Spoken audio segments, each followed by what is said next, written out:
Welcome to this explainer. Look, today we're taking a topic that honestly seems pretty dry at first glance, and we're going to flip it into an absolute productivity superpower. We are talking about crafting the perfect bug report. How do we take an issue from that initial uh-oh moment to a lightning-fast fix without all that agonizing back and forth that just drives everyone crazy? I mean, let me ask you this. Have you ever spent a solid chunk of your day finding a bug, you meticulously log it into the system, and then crickets? Just nothing?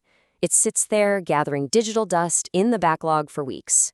Meanwhile, someone else reports an issue and boom, it's fixed before you've even finished your coffee.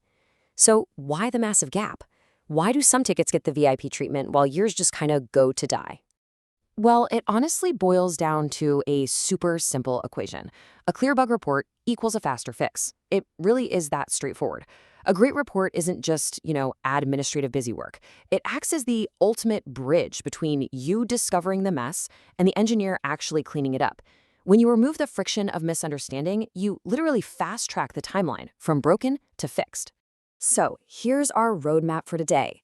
We'll hit the bug reporting dilemma, break down the anatomy of perfect reports, walk through the step-by-step process, look at some best practices and common mistakes, and then wrap up with a real-world scenario walkthrough.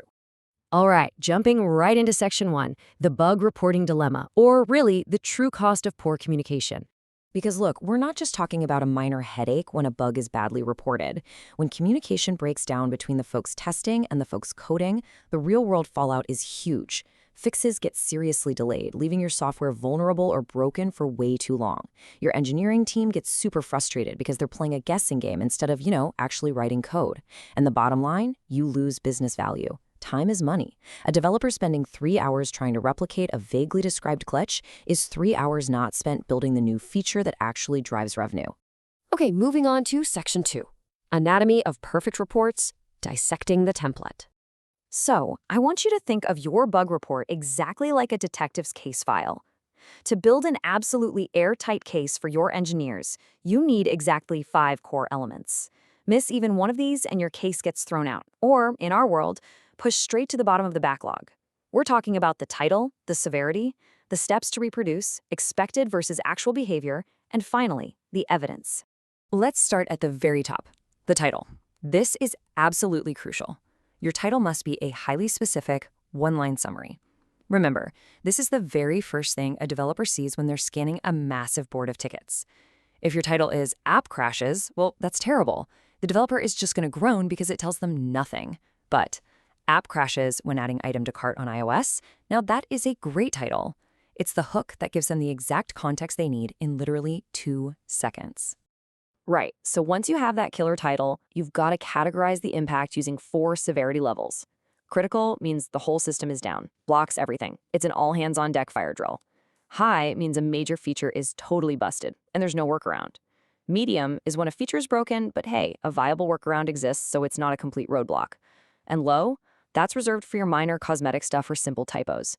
Getting this right sets the perfect expectation so the engineering team knows exactly what to tackle first. Let's slide into section 3, the step-by-step process, recreating the crime scene. When you're writing down the steps to reproduce a bug, you have to put yourself in the shoes of a dev who has never seen this issue before, like ever. Developers aren't mind readers. They can only fix what they can reliably replicate. So write down the exact actions you took, be incredibly detailed about the environment, and always, always use a numbered list. Step 1, Step 2, Step 3. It lets them retrace your exact steps perfectly without missing a beat. Ambiguity here is your absolute worst enemy.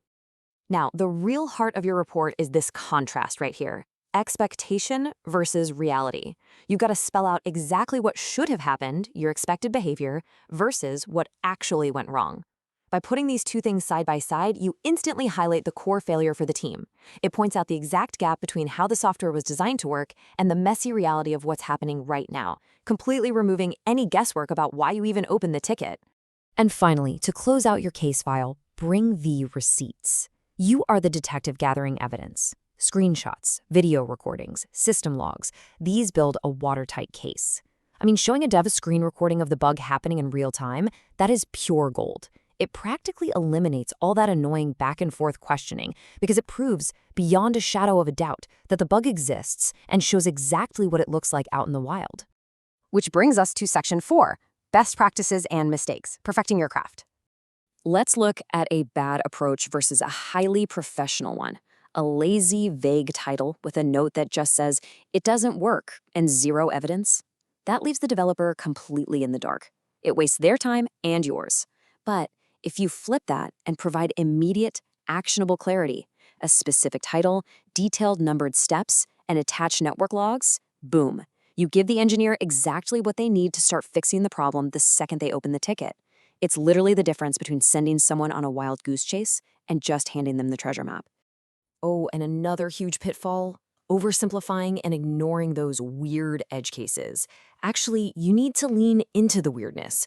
Documenting specific environment details like the exact browser version, the operating system, or funky network conditions is what separates a rookie ticket from a pro report. A report is fundamentally weak if it ignores the unique variables that actually cause the bug in the first place.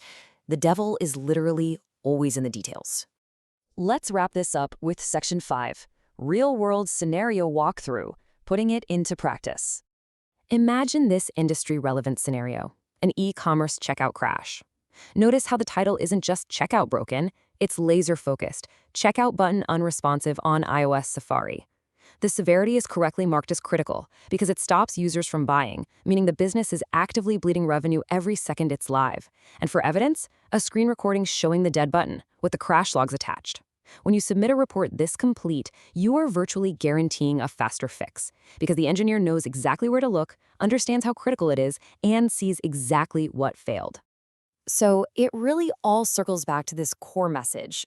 A well-crafted bug report is hands down the ultimate productivity hack for software teams. It's not just about pointing out flaws. Your goal is to empower your team. When you nail effective technical communication, you strip away the friction, save hours of painful back and forth, and ultimately get high-quality working products into the hands of your users so much faster. I'll leave you with this provocative thought to chew on. Next time you're about to file a ticket, what critical detail are you currently leaving out of your bug reports? Are you skipping the logs just because you're in a rush? Are your titles a bit too vague? Take a second to think about it, start applying this 5-step anatomy today, and I'd absolutely love for you to share your thoughts and experiences in the comments below. Thanks for joining me on this explainer.